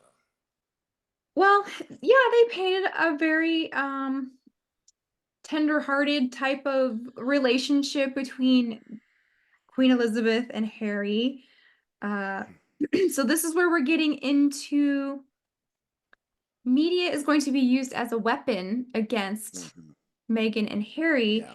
And this got me thinking because journalism could be a noble profession because people need to know what's going on. They need to uncover, corruption. There needs to be checks and balances. There needs to be some kind of voice getting to all of the ears so that, secrets are not kept where they shouldn't be. But the journalism of, especially in the UK, it seems like an offshoot of, like a military operation, like a psyop or something, because a lot Yeah. of their techniques are very close to like what they would talk about when you hear people say, I've been gang stalked. You've heard those guys, Hmm. right? Oh yeah, the TIs. Yeah. Yeah, so yeah, targeted individuals. So for however goofy that stuff is, it does sound very similar to the paparazzi, and they did play a part in the death of Princess Diana. Even Yeah. if that was orchestrated, they were there as some kind of like cover up or catalyst to that. But now Harry is becoming scared that he's going to lose uh Meghan like he lost his mom because of paparazzi. So now he has to go to therapy. Can you Yeah. imagine a royal on the couch at the therapist? Well, there's one thing that he can say to the therapist. He probably covered this in therapy, and that is the most disturbing thing in the book. The single most disturbing. You can hear this on his audiobook. He did the audiobook where he talks about the Elizabeth Arden the cream. Do you remember that part? Oh, And he because says, this was yeah, the scent that my mother used because he got frostbitten. He got frostbitten on his wang when he yeah. was when he was in Antarctica, and so someone recommend is it Megan who recommends Elizabeth Arden to him? Someone, maybe his girlfriend because it's before Megan, but he says that he couldn't help but think of his mother in this time. He was confused. It was sexual and violent. Yes, it was I remember by that. Yeah. far the creepy. Oh my god, His that was knob so got bad. frostbite. Yeah. And he had to Yes. rub lotion on it and it running his mom. Yeah. Yeah. Okay, moving on. That part was so wild. Oh, also, it's not only listen, people, folks at home. It's not only that his mother died in a car accident. It's that his best friend also died in a car accident not long after. His Right. best friend, Yeah. his only friend. Mm-hmm. His friend was Sinners. Henry von Straubenzee. Mm-hmm. Yeah, and he's in a crash. He's there one minute and he's gone the next, and it's a car accident, which is particularly tragic, I think, for him, Yeah. or for anyone. It's terrible. So yeah, he's in therapy. He's saying he lives like in a zoo, like an animal on display. Hmm. Um, when Harry brings up marriage to his dad, this is where you start to wonder, like, okay, are you guys just super greedy or are you really that poor or what? Because the dad is worried, how are we going to afford Megan? Hmm. Yeah. Right. And also, he feels that his dad doesn't want him and Camilla to lose their place in the spotlight. So this Right. is this weird parasocial relationship that the royals have with the paparazzi and the media. At on one hand, they're like, "Oh, we hate it. We hate being picked apart like this," but they don't want to lose it, right? Yeah. So Yeah, that part was weird. I mean, they've got the money. I mean, they're Elizabeth II's the richest woman in the world, or was. yeah, so why are they keeping Harry in like a little basement of a cottage with no Mhm. furniture? Yeah. Yeah, and that's not unique with these. I mean, we see, all of the Shakespearean histories have that. Richard Mhm. III keeping the princes in the tower. Mhm. We Oh continuously see yeah. that with these people. And that's interesting because there's two princes, right? Mhm. And that's really interesting because we continuously see this. And like you said, the reason for this given is that the allocation for their public events can't his don't want to take precedence They don't want to take his. They don't want his to take precedence over Prince Charles at the time, It's almost because like um they know they only have a limited amount of time in this spotlight, like to yeah, bask in it, literally. Like Charles and Camilla for sure love basking. They're little yes, basking they're loofahlas baskers. in Yes, they are the baskers. Yeah, basking in the light of the media. And Harry does not really like the basking so much, yeah. The right? Hound of the Baskervilles. Yeah, he. I just realized, by the way, that they're worried about the public perception and that anything could change at any minute with the monarchy. At least in his eyes, it won't, but it could. That's the way it is in his perception. Because after all, they did kill one of his ancestors, whose name was Charles. Right, Hmm. King Charles I was executed Hmm. by the people. So, and then it's King Charles II who comes back and in the Restoration, which is interesting. It's a Charles who loses it and a Charles who gets it back, and then Hmm. Charles is the third. There's a play called King Charles III that was put on while he was still prince, and my friend played Harry in the play. Oh, really? It was it was in the West End. Yeah, my friend Harry Smith played him in that play. But I think that Prince Charles is he's just awful. He's just awful. I'm gonna make a portrait of myself covered in blood.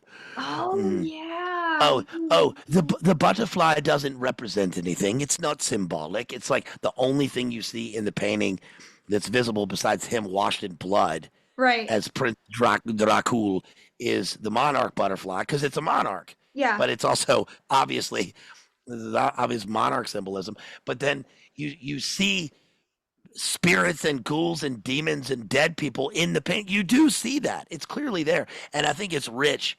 It's really maddening. I watched an interview with the guy who painted it, and he said, "Oh, my daughters are getting all sorts of, criticism from their schoolmates, saying, look what you see in it."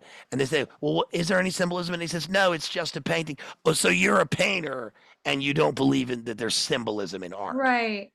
You're just painting a picture. Well, didn't you paint a representative picture of him with what you called rose color to represent, his if it represents something, then it's symbolism. Hmm. I mean, it's and also remember the famous painting of Queen Elizabeth I that was painted over with the skulls in the background. It's a memento mori in the background, over her, like under her painting. You can see it in X-ray. Oh, really? Yeah, that famous Uh-huh. painting of Queen Elizabeth, not the one with John Dee, but the portrait of Queen Elizabeth. One of them is painted over. It was an original. It was a canvas, Hmm. and then there was a painting of skulls, Hmm. and then they painted over it. But when you look at it in X-ray, there's skulls all around her. Oh, crazy. Yes. I never heard of that. Yeah. What's it called? I don't know. It's just one of the official portraits. Yeah. Okay, we'll have to look that up. So yeah, now Megan's in the picture. Now they are planning this wedding, worried about how they can afford her and what are they gonna do with her? Like, how are they gonna Hmm. put her to work? But they find out that Meg or Megan, he calls her Meg, is better at being a royal or connecting with the people and getting the Hmm. media on her side than the royal family even is, because the first Yeah. couple engagements that they had as like a couple or as a married, she was very well received, everyone liked Hmm. her, she was very popular. It was reminding people of Princess Diana, it was reminding Harry of his mom. Yeah. And then it seems to take a turn. Now, when I finished the book all day today, like as I was doing things, I was just kind of like skimming little videos of what's up with Meghan and Harry now. Yeah. Hmm. And not one of them was positive. Like every little Exactly. YouTube clip I clicked on, it didn't matter if it was homemade, it didn't matter if it was BBC, it didn't matter if it was Inquirer. Like everybody is so negative against this couple. Yeah. And according to this book, she seems chill. Like she doesn't seem like a crazy There was a couple instances where he said he found her crying on the floor because of wedding plans, and that's because Kate was making her cry, maybe. Mhm. Yeah. But then the media tried to say that she's the one that upset Kate, and it's just stupid stuff. Like I can't believe it's worse than high school. It's worse Mhm. than middle school. That just the dumb shit the tabloids come up with. Yeah. Don't you think? Yeah. Yeah. Yes. I think that's one of the things in this. It's like, uh, it doesn't have to be a dialectic for people that it's either or. I get that.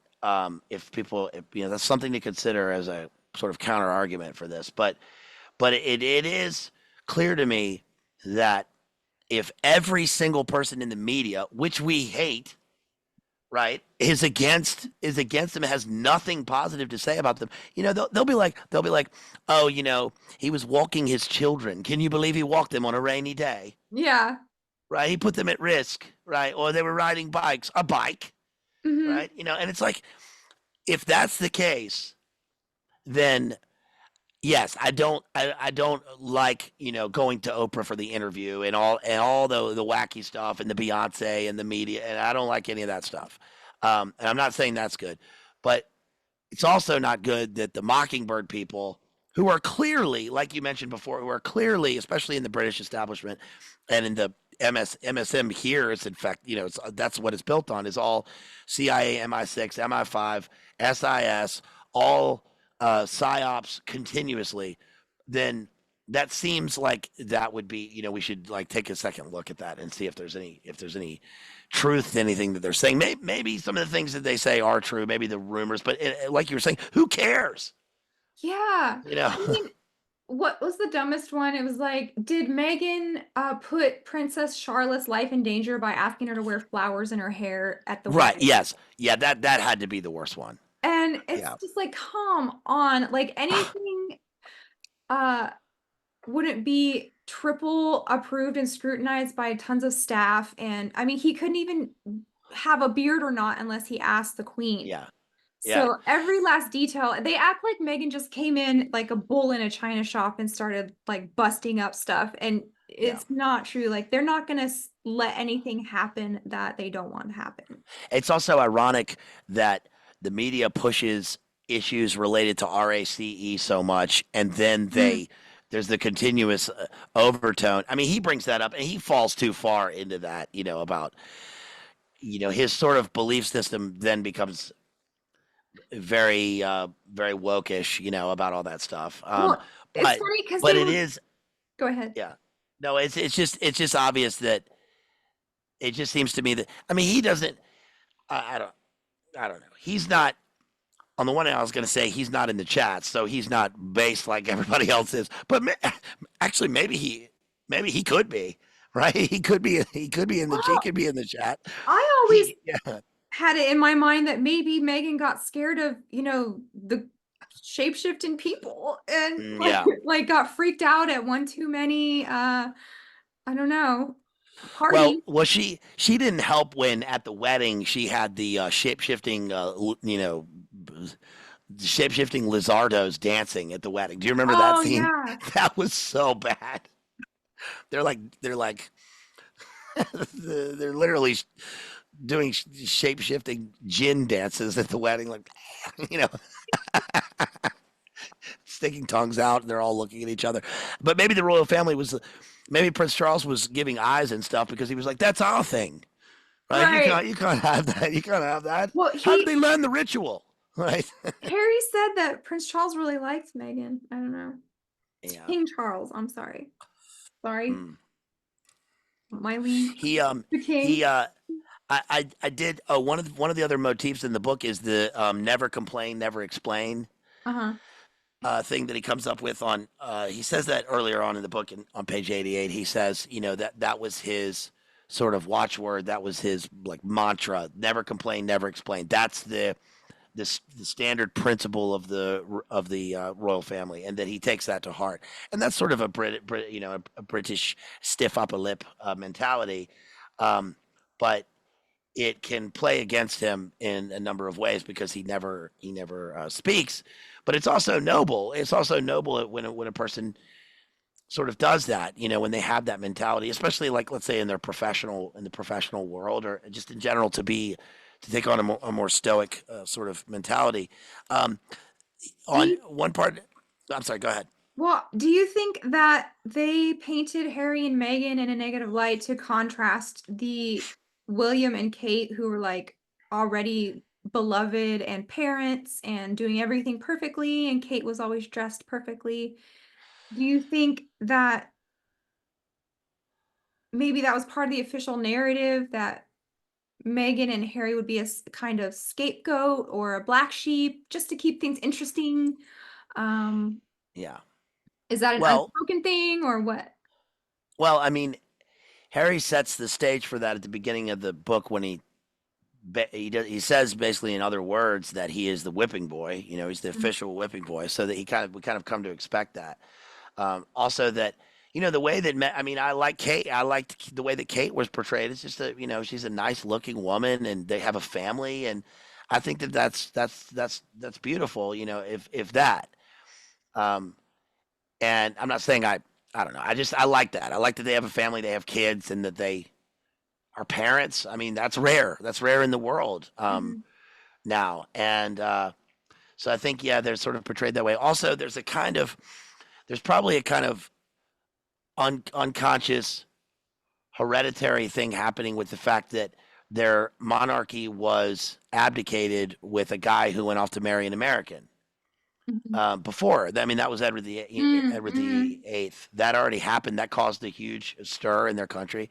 mhm, Um, but Princess Diana's Princess Diana, how's she related to Churchill? She's a Spencer, and Churchill was a Spencer. So she's related to Winston Churchill, and he married his mother was an American, was an mhm. American actress. So it's sort of, he wasn't a royal, but sort of plays into this. And so I'm not sure. I mean, I think that there's just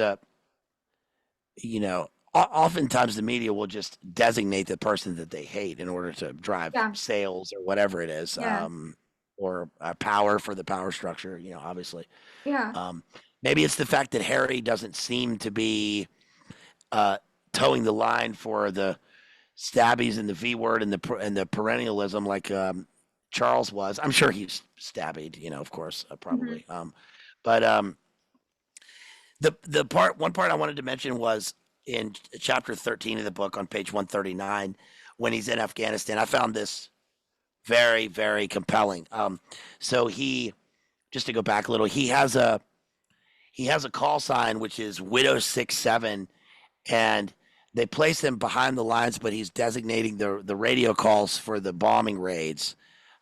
And what that allows them to do is talk to people, not only talk to people like he was in Halo when he was a child, but as an adult who's supposed to be serving, and he's communicating with people on a constant basis, and he gets to know. It's just like the internet.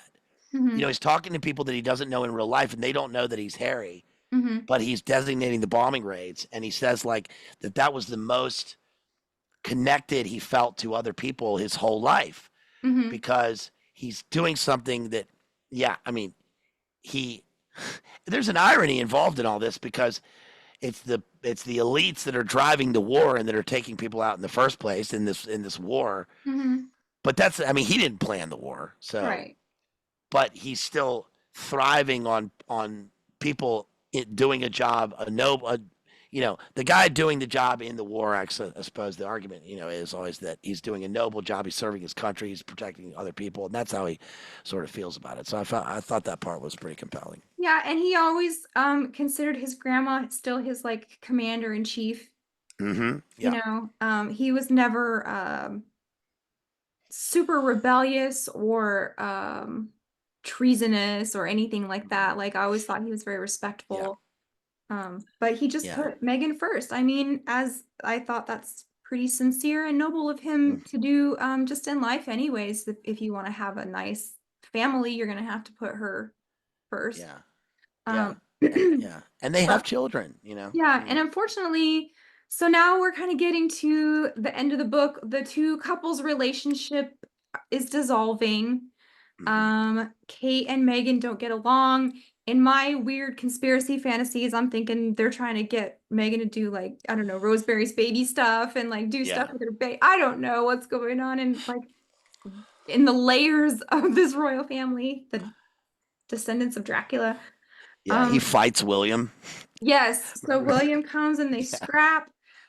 He comes to suspect Charles and Camilla of planting stories about them in the press. And both couples actually, so it just seems like it's kind of a den of vipers Hmm. when it comes to like narcissism and attention and stirring up things and like muckraking and getting back and petty backbiting stuff. So come to find out that Charles and the Queen both have people on staff that are skilled at planting stories and Yeah. making people look bad. Like that's their job. And it's funny that he confronts his dad and he's like, "Well, Granny has one, so I get to have one." And Hmm. when he has these interactions with his dad, it's such a window into just like the mindset of a royal. Like, well, it's only fair if Granny gets a maidservant that I get a maidservant, or she has two footmen, I get two footmen. Like it's just Yeah. really competitive and everything has to be super um hierarchical and fair. Yeah. Yeah. That's good. That's good. The window into it. I mean, one example is when he's at war and he calls his dad to talk to him, and his dad like won't talk to him on the phone and says, I prefer letters. Yeah. It's just like he Yeah. can't even talk to his dad. No. And then when he tries to organize the charity in London, and he's like, "Look, you want me to do these things? I've got money allocated. We can do this, and we can do this charity."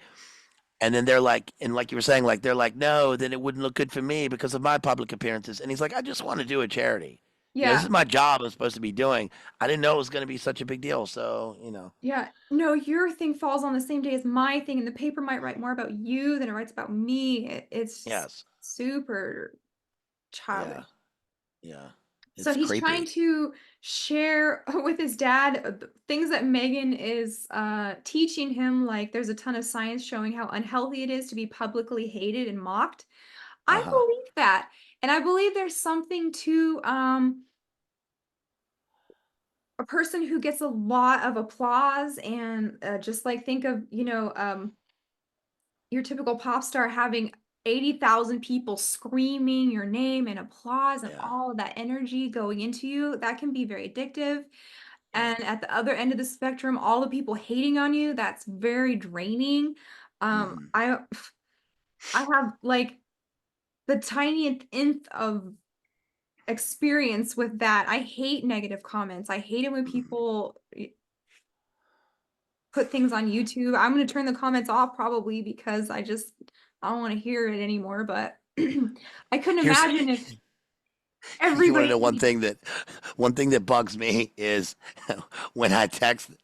This is my personal foible. When I text a person something, one of my friends something or family, and it's a negative thing I'm texting them. Like let's say it's a link to uh, Charles becomes an alligator, right, or whatever, and but then they hit the thumbs down on it oh, because they're uh-huh. saying thumbs down on the article, but I hate seeing the thumbs down Oh, that they sent. It's like you just, failed. I did not like yeah, you that. fail. Yeah. Yes. I can't imagine being hated as much as like Harry and Meghan have been. Mm, Even to have a South Park episode dedicated to yeah, making fun of you.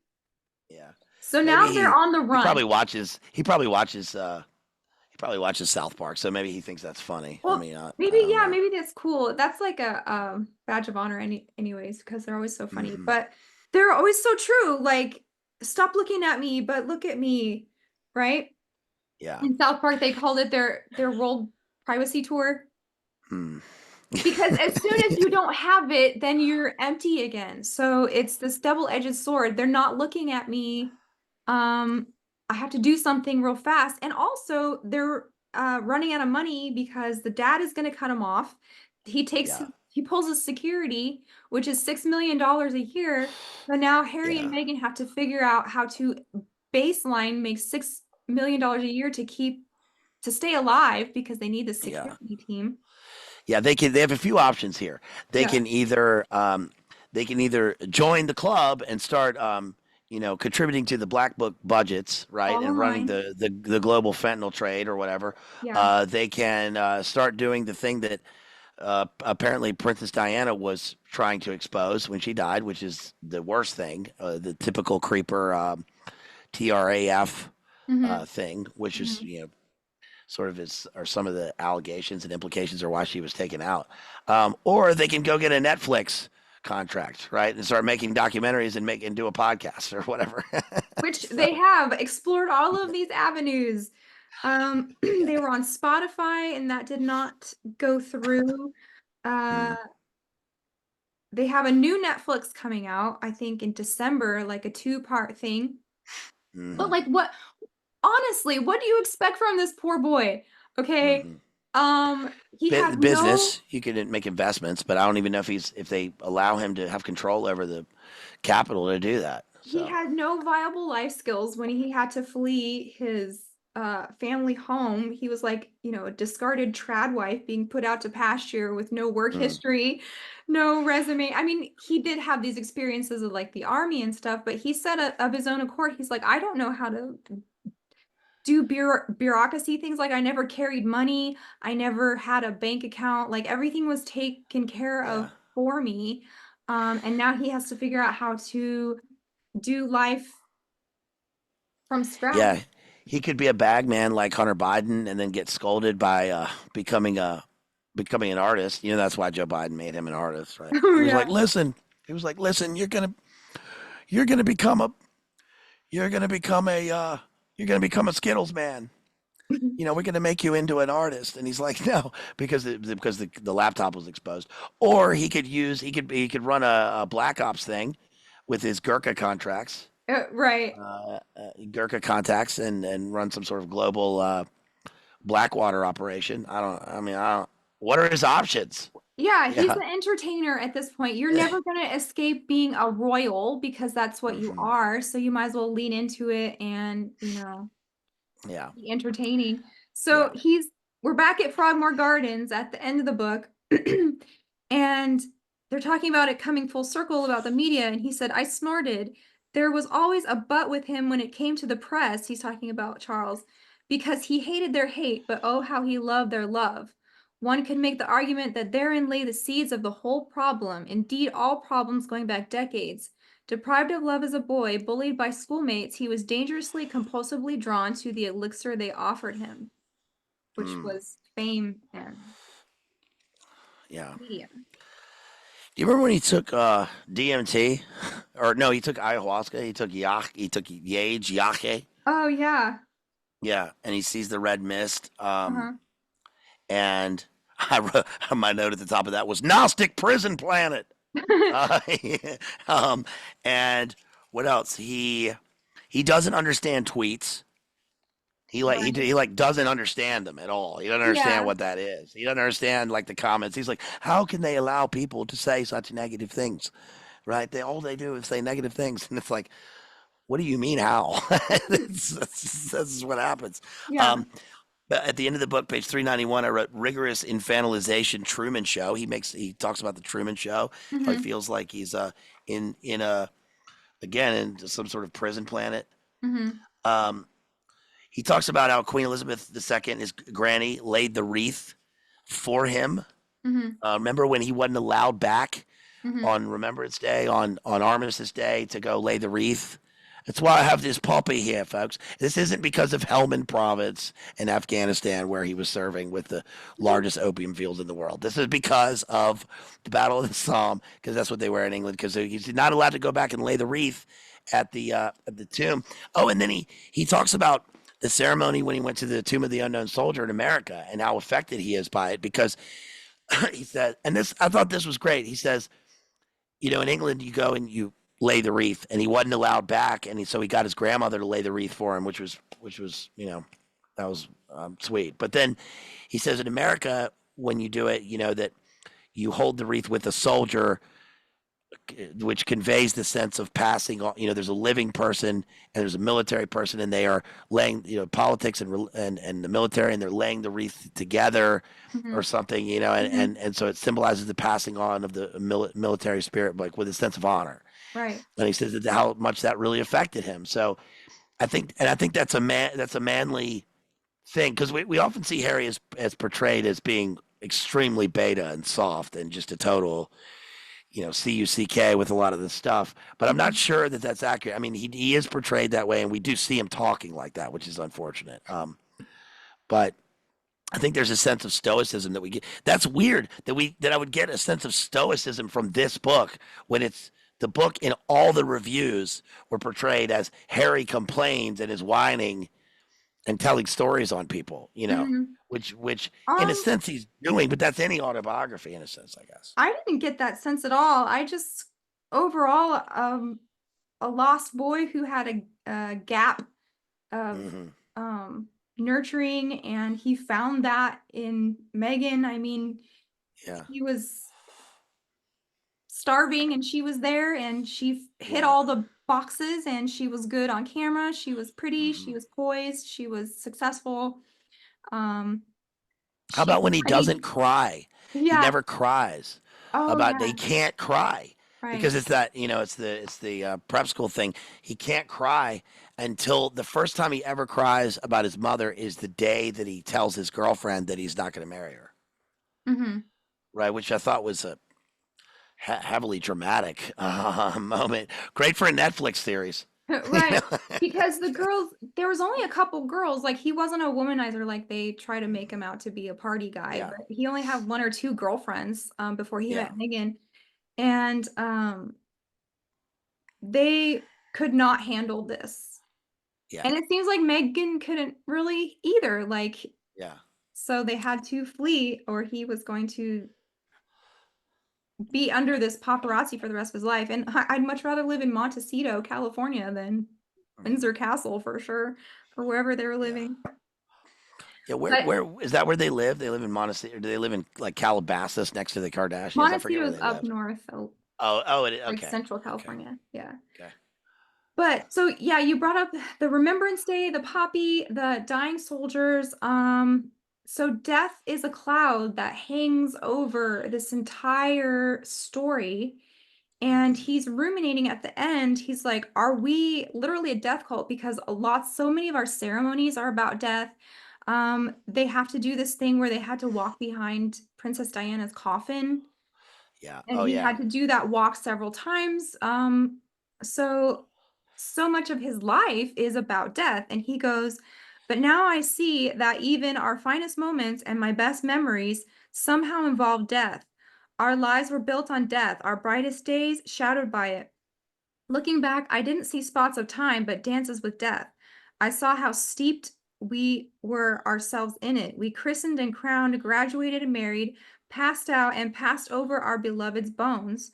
Windsor Castle was itself a tomb, the walls filled with ancestors. The Tower of London was held together with the blood of animals, used by the original builders 1,000 years ago to temper the mortar between the bricks. Outsiders called us a cult, but maybe we were a death cult. And wasn't that a little bit more depraved? Even after laying Grandpa to rest, had we not had our fill? Why were we here, lurking along the edge of that undiscovered country from whose bourne no traveler returns? That's Hamlet. Yeah. Hmm. And he said maybe Yeah. that's a more apt description of America, but he's realizing how much this whole religion has death involved in it, and it's a very druidic flavor to it also. I see that as. I mean, I know that. So Prince Harry is by definition part of the pyramid people. I mean, he's a he's one of the one of the elite families of all elite families. Uh, but but what he says there is very human, because we all, in a sense, are that. We live in a fallen world and we're surrounded by death. Everybody who lives dies. Hmm. They're all gone, and and I feel like that's maybe him coming to terms with the fact that that's a fact.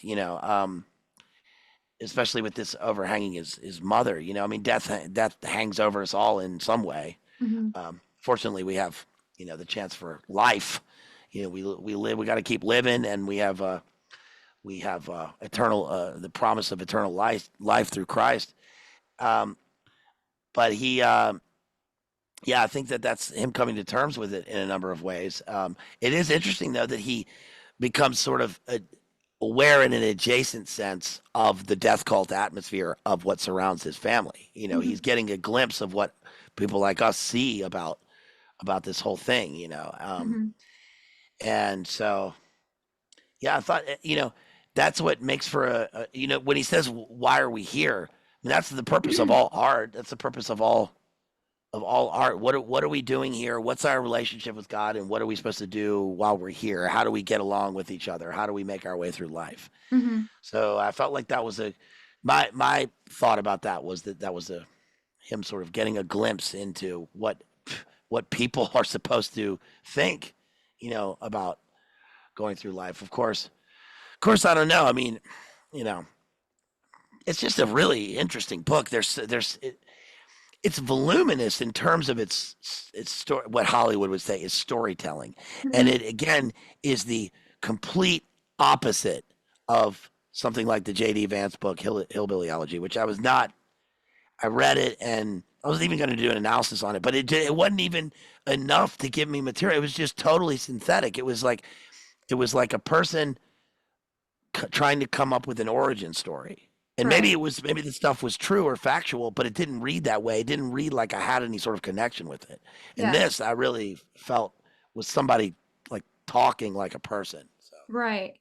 Yeah, you feel like you know him at the end. You sympathize with him, yeah. and Megan, you definitely don't despise them like Look at these notes. yeah, I mean, I read the hell out of this book. Like it's I read it in like 3 or 4 yeah. days, so Yeah. I'm I did it's I above didn't my even time. did you feel this way? Like at some point I like didn't even want it to end. I wanted more. Well, they've got a Yeah. new special on Netflix just for you Oh coming out no. in December. Oh no. What else are they gonna do, man? They had to stay at yeah. Tyler Perry's house at one time in Yes. Yeah. Hollywood. They went hmm to Courtney Cox's house, so they're kind of plugged in, and I love that for Harry. Like, I think he should have fun over there with all Yeah. the. Tyler Perry told him, You can stay in my house because my grandmother loved your grandmother." Yeah. Oh, yeah. yeah. Exactly. Yeah. He seems to like Americans and America. It's so Yeah. funny. I love British people so much. Every time they come to America, it just is like a burst of fun and energy because they're so tickled about everything we do. They hmm love cowboys. They love Yeah. uh, Wild West. Like they just have a lot of enthusiasm for America. So we love our British friends. Yeah. That's one of the ironies of the English is that they realize how big this country is, how huge our continent is. But it's ironic because the English owned a quarter of the globe. You know, Right. we were British. Our Yeah. country was English. Yeah. You know, and so was the country above us. You know, they're still part of the Dominion, part of the Commonwealth. So It, I it's I, almost I like think it's funny. you ever go to a theme park with adults versus going to a theme park with kids? Yeah, It's way more fun with kids because they're like, "Whoa!" And that's how it is with British people in America. It's like yeah. the theme park with kids. Well, I go to Disney World like 33 times a year, with all of my Yeah, goth friends. No, yeah. I don't do that. Well, speaking No, of but goth, yeah. the epilogue of this book ends with the funeral of Queen Elizabeth II, Mm, and he's wrapping it up in a way that's kind of touching. Like they always had a type of wink wink relationship, like a uh-huh. very how did he describe it? Just some secrets between them. Yeah. Um so he made the Queen of England look human. How do you do that? Right? Yeah. That's Yeah. talented. He made me believe she was just Granny. hmm Yeah. Yeah, I don't know. I think that I mean, it's weird what's happened with Kate, Mm. with the health stuff, the stabby related, I'm sure, health stuff. And who knows how long, Charles will be around, but I mean, in our lifetime, maybe sooner than later, William will be William. Will we be William the Fourth? William the Third is William of Orange of Northern Ireland, but maybe I don't know, you know. He'll have his Netflix. Maybe he'll do a co-Netflix with Obama, and they'll do a new American Factory. Yeah. He should do like a travel show around America.